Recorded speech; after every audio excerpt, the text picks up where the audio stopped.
नमस्कार मित्रों। आज हम बात करेंगे जो बिल्ली होती है उसकी नाल के बारे में, जिसे कुछ पुराने लोग बिल्ली की जेर भी बोल देते थे कि बिल्ली की जेर अगर मिल जाती है तो धन धान्य की वृद्धि होती है और ये काफ़ी लाभकारी होती है। तो मित्रों, ये वैसे तो आज के समय में कोई मुश्किल भी नहीं है। अगर आप चाहें तो ये प्राप्त कर भी सकते हैं, लेकिन कैसे प्राप्त कर सकते हैं? ये तभी संभव है अगर आप किसी बिल्ली को अगर पालते हैं, पालतू बनाकर अपने पास रखते हैं, तो ये तब तो संभव है। और सबसे बड़ी बात ये है कि आपको उस बिल्ली पे आपको नज़र रखनी है जब वो बच्चे को जन्म देने वाली हो, उस समय आपको नज़र रखनी है।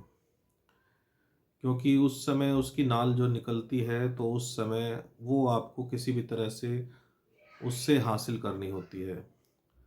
और ये हासिल कैसे की जा सकती है मित्रों? ऐसा तभी संभव हो जब आपने कोई बिल्ली पाली हो और वो पालतू बन चुकी हो आपकी, और उस पर आपकी हर वक्त नज़र रहती हो, और आपके पास वो भी मतलब एक तरह से आपके पास कहीं भी बिस्तर पे आके बैठ जाती है, चेयर पे आके बैठ जाती है। एक तरह से उसका लगाव हो जाता है आपसे। तो वैसे तो बिल्ली अपनी जेर को तुरंत खा जाती है, जो उसकी नाल होती है उसे तुरंत खा जाती है, लेकिन इसको आपको अगर प्राप्त करना है तो क्या करना है? जिस वक्त बिल्ली अ, बच्चे को जन्म देती है, जन्म देते ही जैसे उसकी नाल बाहर आती है और वो नीचे गिरती है, तो तुरंत उस पर उस समय आपको नज़र रखनी है, और उस समय तुरंत आपको उस पर उसी समय कोई चादर या कंबल, कोई चीज़ उस पर फेंक देनी है ताकि वो ढक जाए।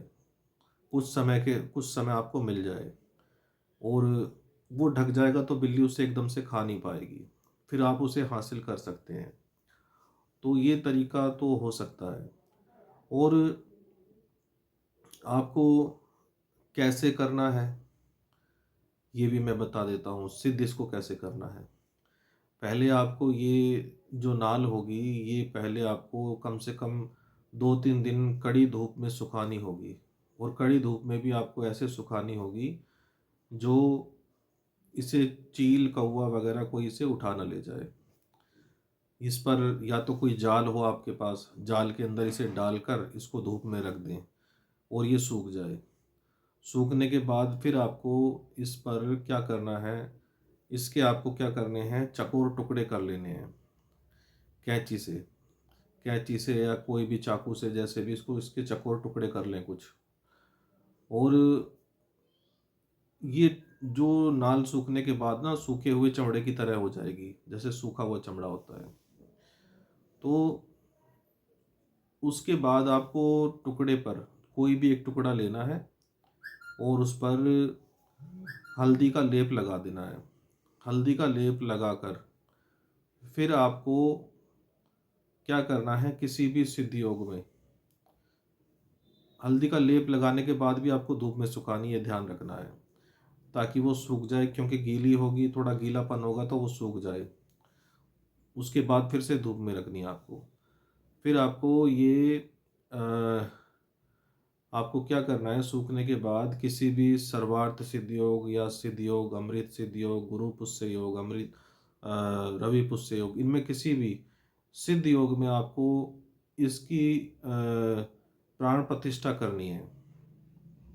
आपको ये अपने बाएं हाथ की मुट्ठी में बंद कर लेनी है, धूप दिया जलाकर। और माता लक्ष्मी को याद करके आपको ये पूजा करनी है।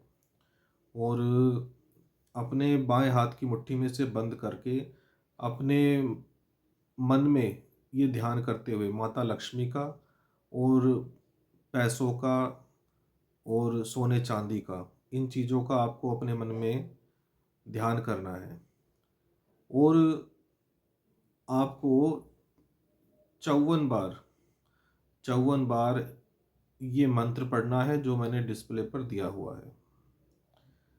इस मंत्र को 54 बार पढ़ने के बाद में फिर आपको ये धूप दिया दिखाकर जो आपने जलाया हुआ है इसको अपने माथे से लगा लें। अपने माथे से लगाने के पश्चात और फिर आपको क्या करना है, कोई या तो